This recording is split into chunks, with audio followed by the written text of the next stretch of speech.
ഇനി ഇവിടെ ഒരു ഷെല്ലും കൂടി കാണുന്നുണ്ട്. ഇവിടെ ഇതാണ് ഒരു ഷെല്ല്.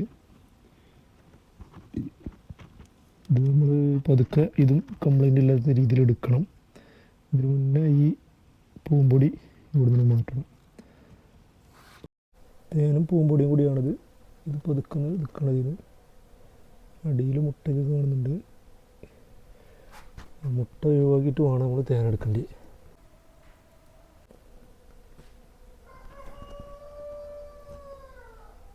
അപ്പോൾ ഈ ഷെല്ല് നമ്മൾ പരിക്ക് പറ്റാത്ത രീതിയിൽ എടുക്കണം.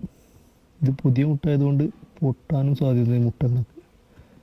ഇതൊക്കെ എങ്ങനെ എടുക്കണം.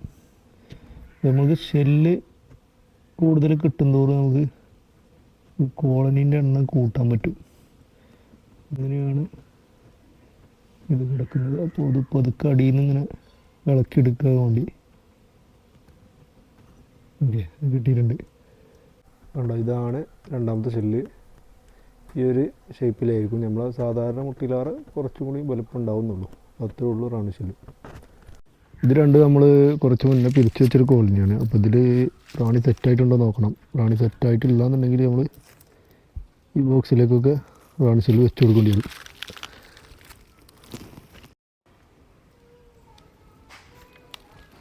അപ്പോൾ ഈ കോളനി തുറന്നപ്പോൾ തന്നെ നമ്മൾ ഇതിൽ റാണി സെറ്റായിട്ടില്ല എന്നൊരു നമുക്ക് പുറത്ത് നോക്കിയപ്പോൾ തന്നെ മനസ്സിലായിട്ടില്ല. അപ്പോൾ അതുകൊണ്ട് മനസ്സിലായി, തുറന്നപ്പോൾ മനസ്സിലായി ഇതിൽ സെറ്റായിട്ടില്ല. അപ്പോൾ ഇതിൽ കണ്ടോ, ഇവിടെ കുറച്ച് തേനും പൂമ്പൊടിയും മാത്രമേ ഉള്ളൂ. ഇതിൽ മുട്ട ഇല്ലാത്തത് കൊണ്ട് നമുക്ക് മനസ്സിലാക്കുക അതിൽ റാണില്ല. അപ്പോൾ ഇതിലേക്ക് നമ്മളൊരു കുറച്ച് പുതിയ മുട്ടകളും കുറച്ച് പഴയ മുട്ടകളും പിന്നെ ഒരു ഷെല്ലും വെച്ച് കൊടുക്കുകയാണ്. ഇതിൽ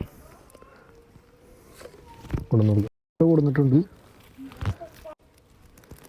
അപ്പോൾ കുറച്ച് പുതിയ മുട്ടയും പഴയ മുട്ടയാണ് എടുത്തിട്ടുള്ളത്. അത് വല്ല വെച്ച് കൊടുക്കണം ഇതിലേക്ക്.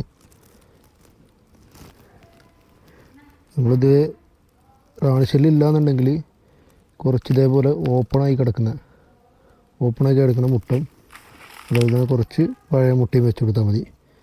അപ്പോൾ ഈ ഓപ്പണായി കിടക്കുന്ന മുട്ടയിൽ ഒരു പിന്നെ പുതിയ റാണി ഷെല്ല് കെട്ടാനും സാധ്യതയുണ്ട്.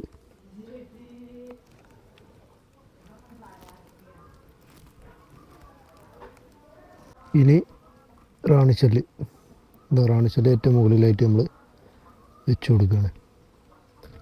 ഓക്കെ, അപ്പോൾ ഇത്ര പണിയുള്ളൂ. റാണി സെറ്റാവാത്ത കൂടുകൾക്ക് ചെയ്യേണ്ട കാര്യങ്ങൾ.